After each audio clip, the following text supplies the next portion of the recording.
было волшебное время, когда царил великий матриархат. Женщины нашего северного клана правили в отсутствии мужчин и жили в ожидании их, сильных и любимых. Мы были самым влиятельным кланом.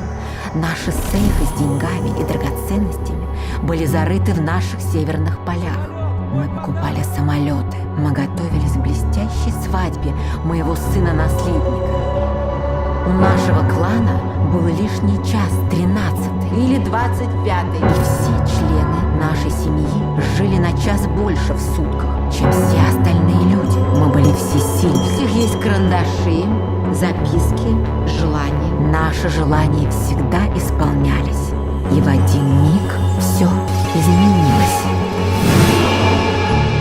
И начался хаос. Чтобы ты, Бенедикт, любил меня одну. До гроба и после гроба.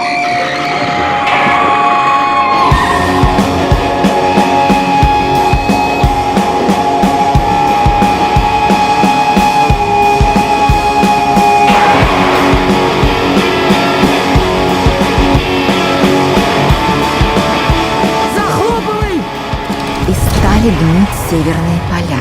Власть переходила от одного к другому, сея войны и болезни. Меня никто никогда не любил, я никого никогда не любил. Я люблю тебя. И чтобы все спасти, кто-то из нас должен был умереть. Бенедикт мой, не твой. Не надо сюда